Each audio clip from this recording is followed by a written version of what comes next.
আওয়ামী লীগের বিচার এবং রাজনৈতিক কার্যক্রম নিষিদ্ধের দাবিতে রাজধানীতে বিক্ষোভ সমাবেশ করছে জাতীয় নাগরিক পার্টি এনসিপি।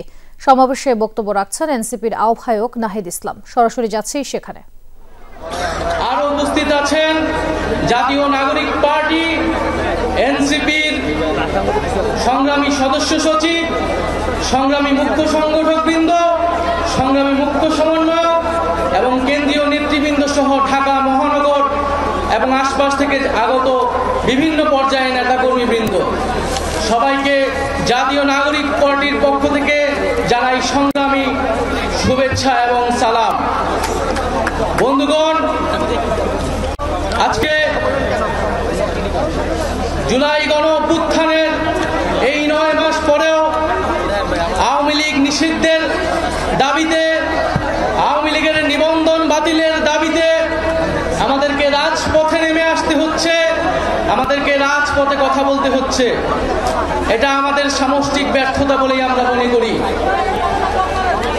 আমরা জুলাই গণ অভ্যুত্থানের প্রেক্ষিতে যে অন্তর্বর্তী সরকার গঠনে অংশ নিয়েছিলাম, সেই সরকারের কাছে আমাদের অন্যতম দাবি ছিল, জাতির কাছে আমাদের অন্যতম প্রতিশ্রুতি ছিল, জুলাই গণ অভ্যুত্থান সহ যে বিগত 16 বছরে যে ফ্যাসিজম স্বৈরাচার তৈরি হয়েছিল বাংলাদেশে, তার বিচার নিশ্চিত করা। বিচার এবং সংস্কারের জন্যই মানুষ রাজপথে নেমে এসেছিল। বন্ধুগণ, একটু পেছন থেকে ইতিহাসটা বলতে চাই। বাংলাদেশের জনগণ এই 24-এ প্রথমবার রাজপথে নেমে আসেনি, রক্ত দেয়নি, আত্মত্যাগ করেনি। ইতিহাসের বিভিন্ন পর্যায়ে বাংলাদেশের জনগণ রাজপথে নেমে এসেছে, জীবন দান করেছে, শাহাদাত বরণ করেছে।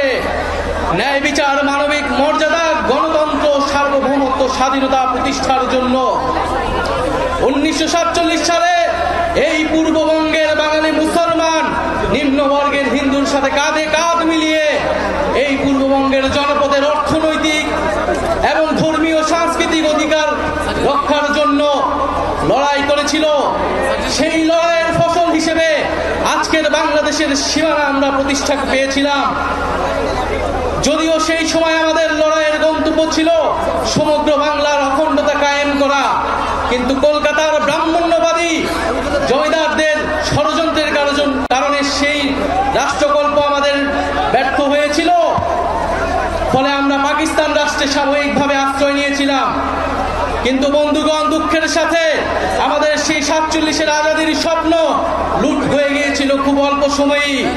পাকিস্তানির শাসক গোষ্ঠী এখানে বাঙালি জনগোষ্ঠীর ভাষা, সংস্কৃতি এবং অধিকারের উপর হস্তক্ষেপ করেছে এবং বাঙালি জনগোষ্ঠীকে তার ন্যায্য অধিকার থেকে বঞ্চিত করেছে বারবার।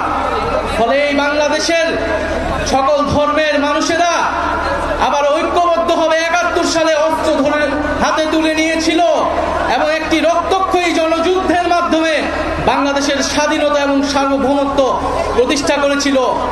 কিন্তু আবারও দুঃখের সাথে 71-এর পরে এই 72 সালে আমার সোনার বাংলার স্বপ্ন এই মুজিববাদীদের হাতে বেহাত হয়ে গিয়েছিল। এই মুজিববাদীরা 72-এর সংবিধানের মাধ্যমে বাংলাদেশকে ভারতীয় শাসক গোষ্ঠীর হাতে তুলে দিয়েছিল।